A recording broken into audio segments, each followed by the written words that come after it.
Good Morning Business, French Tech.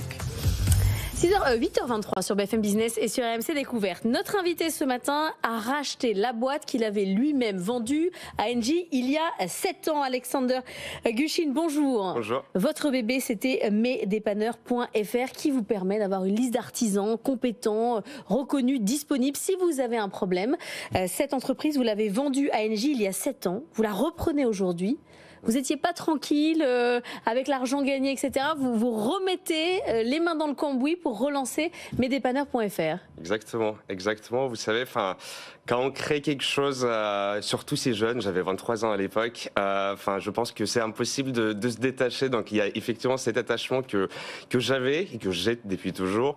Et effectivement, quand j'ai appris que mes dépanneurs étaient à vendre, j'ai saisi l'opportunité. Mais vous avez jamais lâché, c'est-à-dire que vous avez regardé pendant 7 ans ce qu'ils faisaient concrètement. J'avoue, malgré le fait que ça fait 6 ans que j'étais plus dans l'entreprise, je surveillais quand même, un peu de loin. J'essayais d'obtenir des informations, de regarder comment ça se portait. Le bébé, encore une fois. Ouais, puis vous avez peut-être fait le braquage du siècle en plus, parce qu'on sait pas, on n'a pas les montants, mais bon, malheureusement, quand même. Effectivement, c'est confidentiel. À l'époque, on avait dit que vous aviez revendu pour plus de 10 millions, sans que la somme soit trop précise, sans nous donner un chiffre précis. Est-ce que vous avez racheté, c'est quoi? C'est moitié prix, c'est moins 20%, c'est un dixième du prix? Juste avoir un ordre d'idée de ce que c'est le rabais. Je ne peux pas vous le dire. J'ai juré de ne pas le dire. Il s'est juré, vous avez signé une clause, quoi. Tout simplement, exactement. Comme quoi vous avez le droit de rien dire. Alors, vous reprenez donc l'entreprise Engie pour faire quoi? Aujourd'hui, ça fonctionne comment? Qu'est-ce qu'il faut faire de mieux sur mesdépanneurs.fr? Vous savez, il y a encore beaucoup de choses à faire, effectivement, parce que Mesdépanneurs a deux volets aujourd'hui. Le B2C classique, quand vous avez chez vous une fuite d'eau, vous avez claqué une porte, etc. Mais surtout, il y a un aspect très très fort côté B2B2C. Donc, on travaille avec les sociétés d'assurance, avec les sociétés de construction, les foncières, etc. Les bailleurs sociaux, notamment. Donc, il y a tout un tas de choses à exploiter encore là. Il y a les partenaires qui réclament des nouveaux corps d'État, notamment comme élagage, la couverture, etc., que Mesdépanneurs ne fait pas aujourd'hui. Donc il y a tout un tas de choses à faire sur ce marché-là.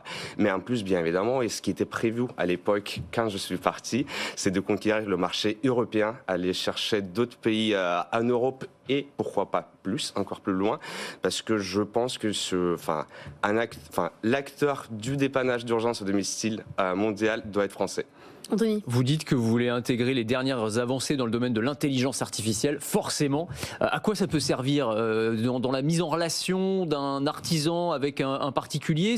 À quoi ça va servir l'IA? Vous savez, c'est un secret pour personne. Je pense que c'est le marché qui est très complexe et malheureusement, c'est déjà mieux aujourd'hui qu'il y a 10 ans, mais il y a quand même beaucoup d'arnaques sur ce marché. Malgré tout le... À cause de l'urgence, en fait. Exactement. Et il y a quand même pas mal d'artisans malhonnêtes, malheureusement. Encore une fois, j'ose même pas les appeler artisans parce que ce sont juste des escrocs, malheureusement. Malgré tout le travail que Mesdépanneurs fait de présélection, etc., il y a quand même les contrôles continus en permanence. Et donc, je pense qu'effectivement, avec les avancées majeures aujourd'hui, et surtout si on veut se déployer encore sur le niveau international, je pense que il faudra d'autres algorithmes pour mieux contrôler encore plus la qualité de prestation. Les artisans, pour réussir à sourcer les meilleurs, vous leur vendez quoi? Une base de données? Vous les aidez à gérer leurs clients? Effectivement, déjà dans un premier temps, n'oubliez pas que les artisans, effectivement, on dit à chaque fois que les bons artisans sont tout le temps occupés. Sauf que c'est pas forcément vrai. Et l'idée de Mesdépanneurs, c'était justement de remplir les heures creuses des bons artisans. Parce que, entre deux chantiers, etc., nous, effectivement, on permet d'optimiser, et encore une fois, combler ces heures creuses. En dehors de tout ça, on crée quand même une sacrée communauté parce que n'oubliez pas que les artisans travaillent souvent dans la solitude et c'est quelque chose, l'appartenance à une communauté, c'est quelque chose qui est très important pour eux. Et en plus, comme je vous ai dit, sur les aspects des grands partenaires B2B2C, ce sont les clients que les artisans, malheureusement individuels, ne peuvent pas obtenir en direct. Alors la force de Mesdépanneurs, c'était de créer une sorte d'Uber des artisans finalement.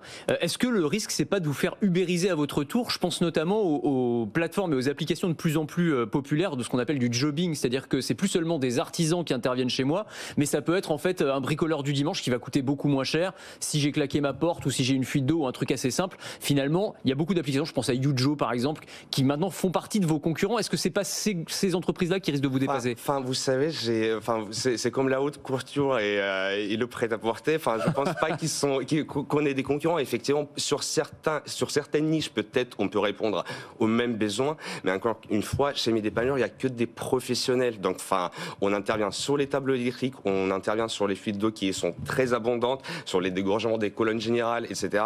Enfin, c'est pas un truc de bricoleur du dimanche. Non, pas du tout. Et encore une fois, bien évidemment, enfin, on ne le fait pas quand il faut poser des tringues à rideaux, etc. On sait qu'on n'est pas compétitif sur ce genre d'intervention parce qu'encore une fois, il n'y a que des professionnels chez nous. Et encore une fois, si vous travaillez avec les assurances ou les entreprises de la construction, enfin, vous pouvez pas faire intervenir un bricoleur, malheureusement. Donc, enfin, certes, encore une fois, peut-être... Ou à vos risques et périls. Oui, c'est ça. Ouais, c'est dangereux. Exactement. Merci beaucoup, Alexander Gushing, d'être venu ce matin en attendant que vous revendiez la boîte, peut-être à Engie, comme ça on aura une boucle. Non. Vous reviendrez. Mais vous reviendrez, évidemment. 8h29. Évidemment.